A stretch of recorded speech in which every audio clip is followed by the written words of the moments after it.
Andrew Mangan of Arseblog legend, good morning. Good morning, guys. How are you? We were going to say that as the first question. I'm going to mention that your peer, Dan Bardell, tipped Arsenal for the Premier League title this season, but he said better to actually play it into you. What do you think? Well, I don't know who that is, but it's possible, isn't it? You know, Arsenal are in reasonable shape after a good summer, so there's a lot of competition. I think it's going to be very difficult, but I think Arsenal have addressed some key issues during the summer transfer window, and there's no reason why they shouldn't feel like they can compete for the Premier League. Dan is your possibly Aston Villa equivalent, just for context. It has been an impressive summer in terms of acquisition, and I'm keen to talk to you about the recent Athletic Bilbao game, and of course the first day of the season is massive against Manchester United. But I guess the big question for myself, Andrew, is have all the key areas that needed action been actioned over the summer, or is there more work to do? I think yes is the answer to that. They needed a goalkeeper. They got a goalkeeper with minimum fuss. They needed two central midfielders after two central midfielders left, and they've done that. I think they've upgraded pretty strongly at the base of midfield with Martin Zubamendi, and Christian Norgard is a very good experienced replacement for Jorginho. They obviously needed a striker. They got that done. It was a bit protracted with Sporting playing a bit of hard ball over the add-ons, over the fee for Victor Gyökeres, but that's a signing that's been long overdue for Arsenal, so they got that done. Also brought in Noni Madueke from Chelsea, who brings something a little bit different in the wide areas. They've added a young defender to take some of the burden off William Saliba. So I think if there was a checklist at the start of the summer transfer window, I think all of those things would have been on it. The question now is, will there be something just a little bit extra? You know, the cherry on top of the icing on the cake, if you like. Can Arsenal do something else before the end of the window? We'll wait and see. There's some names being bandied about, but I think it might depend a little bit on getting a few players out, because the squad is very big, and obviously a bit of money coming in might help them offset another incoming transfer deal. Who's likely to leave? Sorry, just before we get into that. Well, I mean, there's players who are very much on the fringes. Fabio Vieira, Reece Nelson, Karl Hayne, who's a young goalkeeper. Alexander Zinchenko is somebody who could potentially leave as well. Albert Sambi Lokonga, possibly even Jakub Kiwior, depending on who's interested in him after the way he finished last season. I think he's garnered quite a bit of interest from clubs around Europe. The question is, with Gabriel on the way back from a big injury and Ricardo Calafiori sort of unconvincing in terms of his own fitness, do they keep Kiwior as a bit of insurance in that regard, or do they take the money when it comes, if it comes in? And I think they might be predisposed to taking the money for him, depending on how much it is and when that arrives. So there's scope for players to go out. You know, we were looking at the squad this weekend trying to pick a team and pick 9 subs, and you're still leaving 4 or 5, maybe even 6 established players behind, not even in the squad. So there is, I think, a need to make a little bit of room for somebody else to arrive. As silly as this question sounds, what's more impressive for you at the moment with Arsenal? Is it the starting 11 or the overall squad? I think the fact that there is depth. You know, Arsenal's biggest issue last season was there wasn't redundancy in key positions. Gabriel Jesus got injured in January. Kai Havertz got injured in February, and Arsenal are basically playing a midfielder up front for the rest of the season. It's a touch unfortunate, I think, you know, to lose 2 players in the way that they did. But, you know, when you get to the semi-finals of the Champions League and you're away at PSG and you need goals and you're looking at the bench and there really isn't anything on the bench, that tells you what you've got to do and how you've got to address those issues. So I think it is more the overall depth, but I'm really pleased with a couple of the key players they brought in. I think Zubamendi is going to be really, really good. And Gyökeres, we'll wait and see how he goes, but they needed a goal scorer. They needed that guy who lives for goals, and he certainly is that when you look at what he's done at Sporting. So to give the team a different dynamic, you know, those 2 players and the way the team might set up this season, I think they're going to be crucial. Could you argue that in order to equal the strength of the rest of the positions, that the left side of attack is still arguably an area that needs improvement? And It seems like the club has been heavily linked with Eberechi Eze, but who also has been equally speculated to be interested in joining Tottenham. Eze is a player that would be, as a lot of fun, sounded like a bit of an insult, but he would be like a seriously enjoyable player to watch. Is that the type of player that Arsenal need now? Are they actually fine? I think your point about the left-hand side is when people look at the Arsenal squad now, it's like, where can the next upgrade happen? And it looks like the left-hand side, because Leandro Trossard's not getting any younger, and Gabriel Martinelli appears to have plateaued a little bit. So people are looking at that area and thinking, is there a way of Arsenal doing something a bit different there? I don't think either of those two are bad players by any means. I just think they're lacking a little bit of consistency when it comes to their end product. As for Eze, I love watching him. He's a brilliant player. I would not complain for a second if he arrived at Arsenal. I think he has some really, really interesting qualities. I think they're more suited for a player in the middle of the pitch rather than a left winger or a left-sided attacker. Maybe there's a plan to do something with him there. I'm not 100% sure, but yeah, he feels to me like his best moments come when he's in the middle of the pitch in central areas, and in that sense Arsenal are quite well stocked. You know, they've got Martin Odegaard, they've given a new contract to Ethan Nwaneri, Declan Rice is there, Mikel Merino is there, Havertz potentially can play in that area. But I think if you're looking for something a little bit extra, that little bit of something special before the end of the window, he's certainly a player who would be well appreciated at Arsenal and by Arsenal fans because of the qualities that he has, the ability to travel with the ball, to dribble, to produce from central areas. I think he'd be a lot of fun for sure. Miguel Delaney speculating today that there might be games where Odegaard doesn't start and that Kai Havertz might be picked for his physical qualities in specific big games. Not that Odegaard would be rested, but that actually they would feel like picking Havertz ahead of him will give them a better chance of winning the game. And this is clearly well sourced. He's talking about staff at the club. So can you talk to us a bit about that and how you see that might maybe, first off, do you agree? And secondly, what would be the type of situation where that might happen? It's a great question. I can't really see it myself, to be honest. I can't see, unless there's a formation change, unless Mikel Arteta is thinking about playing Kai Havertz and Victor Gyökeres as a front two, that's the only way I can see that happening. Not with Havertz as a direct replacement for Martin Odegaard in that area of the pitch. Because I think, you know, Odegaard did not have his best season by any means last time out, but I think there were mitigating factors. He had a big injury. He was brought back. There was no replacement. He was asked to play pretty much every minute of every game. At the same time, then he was without Bukayo Saka on the right-hand side.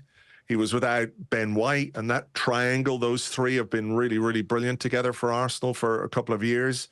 He didn't have a striker. Mikel Merino did a really good job, I think, but he's not naturally a striker. And if you're a creative midfielder like Martin Odegaard, you want players like Havertz or Gyökeres making runs and making movements in the box that allow you to unlock them. So I think there were reasons why he didn't hit his best. But the only scenario I can really think where Odegaard doesn't start and Kai Havertz does is if Arteta goes with, let's say, a traditional two in midfield with Rice and Zubimendi, and plays Havertz up front with Gyökeres. I like Havertz. I think he's been very effective for Arsenal, but he's not really a guy who's going to help you create in that sort of final third pocket where Odegaard can definitely... he has the craft, you know, to find those passes that I don't think is really Havertz's big strength. That game I mentioned against Bilbao at the start of the chat there, 3-0 victory last weekend. For people who missed it, the starting 11, unbelievably strong. Andrew, Ryan goal, Calafiori, Gabriel Saliba, Timber, Zubimendi and Rice in midfield, Odegaard ahead of them, and then the front three of Saka, Gyökeres and Martinelli, which is maybe the area that you can strengthen. But by all accounts from pre-season, Zubimendi has been the most impressive new acquisition. Yeah, I mean, he's the one who's been there the longest. We've seen a bit more of him. I mean, Gyökeres had only been with the club a week when they played that game against Athletic Bilbao. So I think Zubimendi, it's what people are looking for from Arsenal this season is something a little bit different in terms of how they play, something a bit more unpredictable. when you're forced to play more or less the same starting 11 week in, week out, I think you do, just by the nature of it, become predictable.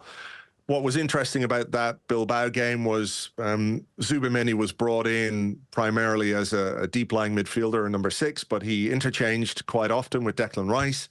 And it also allowed Odegaard to play higher up the pitch. I think that was a really interesting aspect of that, where for me, you don't want Martin Odegaard dropping between your centre halves and picking up the ball and trying to dictate play from deep areas. You want him sort of on the halfway line and then driving into into the opposition half, because he's got the ability and the vision to release others. So those two, Rice and Zubamendi, operating the way they did in tandem, sort of taking it in turns, was an interesting development for the Arsenal midfield this season. I think that's probably some of what we're going to see that will be a bit different. Ernesto Valverde, the Bilbao manager, was fiercely complimentary about how good Arsenal were and talked about the levels. Mikel Arteta is a man who's very focused on the finer details. Seems that one change he's made this summer among plenty is the removal of the tunnel at the Emirates. With Arteta's justification is that it improves the atmosphere, that it's louder and it's therefore more intimidating for the opposition as you walk out. I mean, good for him. I don't really know how much difference that makes in the grand scheme of things, to be honest. But he does. He does these things, though, doesn't he, Andrew? This is his joy, almost, is the specific detail. Yes, it's true. He's got a track record of strange little things that he thinks might make a difference. And listen, I think if you finish second 3 years in a row and you're trying everything you can to get over the line to finish first and to compete against some really good teams in the Premier League, you're not looking at just the transfer market. You're looking at, how you motivate your squad, how you build the team, how you operate in the transfer market. And if he feels that removing the sort of fold in, fold out tunnel when the teams come out can give his team 0.001% of a margin, a better chance to win a game, he'll do it. He'll do it. We might look at it with our eyebrows raised a little bit and think, does it really make any difference? But if he thinks it does, then that's what's going to happen at Arsenal. That's the way things are at this club. If Arteta wants something to happen, it will happen. Do Arsenal fans love Arteta? I think Arsenal fans have a real appreciation for what Mikel Arteta has done. There's always an element, when you don't win a trophy after 5 years, there's going to be an element of pressure. There's going to be an element of scrutiny. I don't think you can, and this, Jerry, this, we've had these conversations about Arsene Wenger back in the day. It's hard to look at one group as just sort of a collective, a Borg. There's always going to be a variance in opinion. I think there is a big amount of pressure on Mikel Arteta this summer. The transfer business that Arsenal have done says we're going for it. We want to win now. We want to win this season. We want to win the season after that. They haven't brought in a lot of young players. They brought in experience, which tells you that they're really trying to push over the line and finish first. You don't have to go too far back in time to see a much different Arsenal and see an Arsenal that was not competitive and an Arsenal that was floundering. And Arteta has brought Arsenal a long way. Is he the guy to get us over the line? I really, really hope so. I think he's done an incredible job. But, the football world is the way it is, and there's going to be scrutiny and there's going to be pressure on him. And I think that's going to be part of this season's experience for Arsenal fans, is that spotlight on the club and on Arteta. I think more than any other club in the Premier League this season, they're shining it on Arsenal because they've been so close. They need to get it done, and there's sort of no escaping that. Is consistency the most overlooked quality in management? Not just these days, but ever, I suppose, because you talk about the 3 seasons in a row in second position, and you have to remind yourself of when Mikel Arteta first took over in his first job, when Freddie Ljungberg was the interim manager, and how much improvement has been made in that time. But it's always labelled against him. There was the FA Cup 6 months in, the COVID FA Cup 2020 against Chelsea, but since then nothing. And you look at the likes of Manchester United, they've won a trophy, but they're a rabble in comparison to what Arsenal have done. He's done everything but lift the trophy. But it feels that there's not a degree of suspicion about Arteta, but a feeling of underwhelm, that he doesn't quite deliver when it comes to it. And then you look at this outlay this summer and it feels like it's like too dramatic to say, well, it's now or never, Mikel, because you have a great squad and you have to go one step further. Well, I mean, yeah, there is an element of that. There is an element of that, and I think, you know, if you're in a position like Arsenal are in, and you just can't get it over the line, and as a manager, ultimately you're responsible for that. If you can't get the team from second to first at least once, people will ask questions about you, like, are you a winner? Are you capable of building a winning team? You know, it's sort of overlooked that. Not overlooked, but, you know, we have to recognize that Arsenal have been competing against, you know, a Manchester City team that won 4 in a row. It's really, really difficult. Last season, Liverpool won the title. They were deserved champions. Arsenal fell short for all kinds of reasons, and we don't need to sort of open up that Pandora's box again. But it will be about how Arsenal react. Like, it was a little step backwards domestically last season. They took a step forward in Europe, getting to the semi-finals of the Champions League. There's encouragement to be taken from that. But a step backwards doesn't mean you can't go forwards again. You know, as Liverpool have demonstrated over the years, you can have an off season and come back and go again. And I think that's the big challenge for Arteta and for Arsenal this season, is to do exactly that. The reason I think that many people would have confidence that they will actually be able to do it is that when you look at their starting 11, it's not that different from last year. It's just much better. So obviously, you know, you talked about the signings, but there is a real thread of consistency all through the team, except that they're going to have a striker who they believe in and a central midfielder who allows hopefully more from Rice and more from Odegaard. And if Saka is fully fit, it's a transformed team, but it's actually very consistent. So everybody knows exactly what their job is and what they're supposed to do. Whereas when you look around the league, there could be a significant enough change at Liverpool. There could be a significant enough change at City, and that team hadn't bedded in. And Chelsea maybe are finding consistency through the end of the season, through the World Club Cup, and will start with a relatively, but they've also signed loads of players. So while there has been many changes in the depth, the first 11 isn't going to be massively changed. And I think maybe that is why I'm starting to think I can see it. Well, I hope so. Look, you can make a case either way, can't you? That, like, Liverpool, they brought in too many players. But look, if they bring in Alexander Isak on top of what they've already done, it's kind of ridiculous for the rest of the Premier League. Maybe they have some teething troubles, but maybe they just score like 4 or 5 goals every game because they've got all that quality up front. I don't know. I take your point, though, about Arsenal. I think what they've done quite cleverly is build on top of what's already there. And I think after... It's strange. You know, Arsenal finished second last season, and it was seen as this huge disappointment. And you have other big clubs in the Premier League floundering around towards the bottom, and they don't get that same kind of scrutiny. Arsenal have a good team. They are a good team. They've got some brilliant players from back to front, and they've added some really good players this summer as well. So that's the encouraging thing for Arsenal fans, is that they're augmenting what was already good, even if they fell a bit short last season. I suppose your point about Man City is that they were a super team, right? This was like billions spent to put the hierarchy and apparatus in place to attract Pep. They had the best academy outside of Barcelona, potentially, who knows, like one of the all-time great academies that was banging out players and realising cash money that they could then invest in the best players in the world. It doesn't feel like this version of Man City is at that level. Is there a fear that maybe Liverpool are cresting to a similar level, and that actually that's the trouble here, is that no matter how good Arsenal gets, there could be a 99-point season coming from Liverpool? Yeah, it's quite possible. I would hope, you know, for the sake of competitiveness in the Premier League, that there's no team goes and does a 99-point season. I'd love for the top teams to take points off each other, for there to be, like, you know, more than a... Listen, I prefer Arsenal out in front, obviously, but I think from a competitive standpoint, if there's a sort of equalization of talent and quality across the top teams, it might make it a more competitive title race.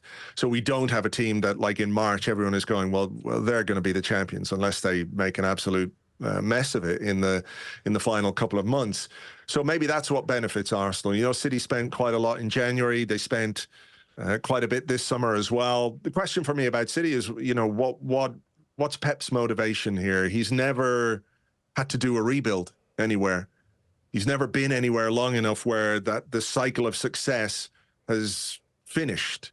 Like, he's left, obviously, he left Barcelona, he left Bayern with success, but he's sort of gone through a cycle. And I wonder about, how into it he is. Is he really motivated to go again? Is he really... Sometimes you see him interviewed and he talks like he's absolutely exhausted by football and by the demands of the job and by the expectations and by the standards that he set, right, at Manchester City, which are incredible, even with all the caveats, the 115 caveats we can't really mention. But he was scratching his face off last year with stress.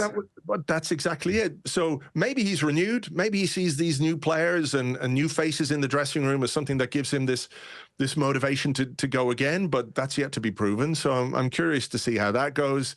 Chelsea have bought all the players, which seems to be their modus operandi right now. Just buy all the players and sell the ones you don't want, sometimes to Arsenal.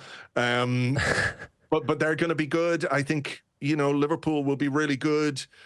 Manchester United, they've probably spent a bit more in their forward line than they should have without addressing issues further back, but they've completely reconstituted their front three. So they may be a threat. They may take points off some of the big teams as well. So we'll see how it all plays out. I do hope it's competitive. I think Arsenal's best chance of winning the league is if it's a more equal title race than, let's say, a two-horse race between Arsenal-Liverpool or between Arsenal-Man City. I just think, the league probably needs that as well. So we'll see how it goes. That's an unbelievably exciting moment to live now because, as Ger was outlining, all the clubs that have strengthened, and it's all like the biggest names in the Premier League. And with that in mind, from the Arsenal perspective, are you concerned at all about Spurs? No. Did you enjoy last night? I didn't watch. Obviously I saw what happened, and that's funny. But I just, I just cannot get in any way interested in anything like the Super Cup. It's just like the Club World Cup. Who cares? Okay. That's nothing to do with Spurs, so it's more the competition. Well, yes, but to your first point, still no. Is that because they just literally haven't strengthened enough, or overall with the... I think they brought in a very good manager. Thomas Frank did a brilliant job at Brentford. I just think over the years, they've brought in other really, really good managers and very successful managers. And there is something within the DNA of that club that overrides the success that people like Jose Mourinho and Antonio Conte have had pretty much everywhere else they've gone in their careers. So look, they'll probably be a decent team this season, but I don't really see them as title contenders. One last question from me. I don't know how important preseason ever is, or how teams actually judge whether or not they're ready for the first game of the season. But do you think Arsenal are going to hit the ground running? It's a big opening fixture. It's a potential to make a statement, to smash one of your rivals in the mouth and go, no, not today. I will be honest and say that preseason wasn't hugely convincing until the Athletic Bilbao game. That was a very, very good performance. But again, it's hard to gauge how, when the manager was picking sort of mix and match teams for most of the games, it was very difficult to gauge how performance levels really ought to be. The fact that he picked essentially a first choice 11 for that Athletic Bilbao game and Arsenal played really well is encouraging. So hopefully another good week on the training ground means they're ready to go. As you've said, they're pretty settled, generally speaking, and it's just about slotting in one or two new pieces, and I think those guys will be up to speed. So fingers crossed. Final one. Can you tell us about this kid? And he is a kid, 15-year-old Max Dowman. Well, I was out in preseason in Singapore, and I watched him in the two games out there, and it's sort of ridiculous. Right.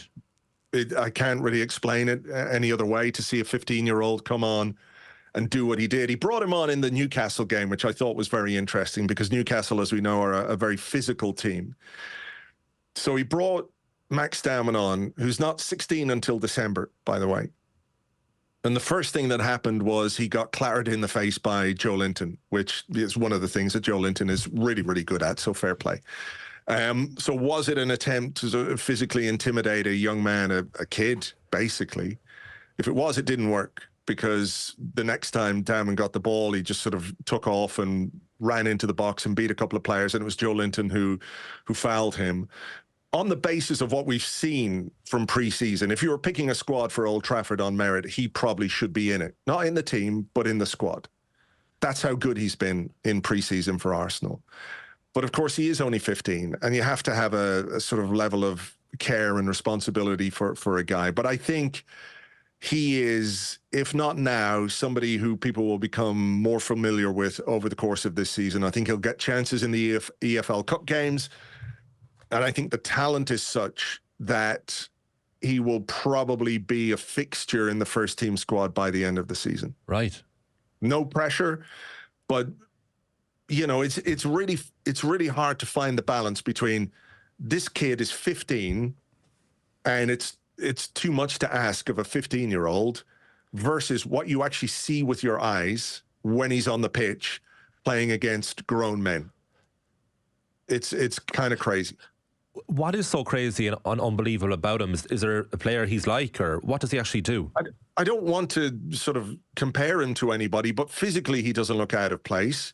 What he does with the ball is phenomenal. There's an intelligence to his game. If I did have to make a comparison, they're not the same kind of player at all. But if you remember when a 16-year-old Cesc Fabregas broke through at Arsenal, he just looked ready. He looked like this step up was not a big deal for him. And that's the best compliment I can pay Max Dowman. I think the ability he has is obvious, and the composure and the intelligence and the awareness is there already. It can improve. It will get better. Physically, he's got some way to go to mature, but he doesn't look out of place. So it's again trying to dampen down the hype, but also recognizing that when you see something a little bit special, you have to acknowledge that. And number 10, is there any potential that he might be the solution on the left wing? I don't know. I mean, he played on the right. That's where Mikel Arteta played him in pre-season, and he played him on the right-hand side. So when Bukayo Saka would come off, he put Max Dowman on. I think the skill set is such that you would want him as he matures to be a more central player. So maybe that's where he'll end up, but it's early days yet. And I think if and when he does get games this season, he'll play on the flanks. But going forward, that ability to beat players in tight spaces would be very useful in central areas. Just to introduce a little bit of existential dread. Max Dowman, born New Year's Eve 2009. There you go. Jesus. That doesn't make us feel old at all, does it? Andrew Mangan, a pleasure. Thank you, guys. Appreciate it. Always great. Cheers.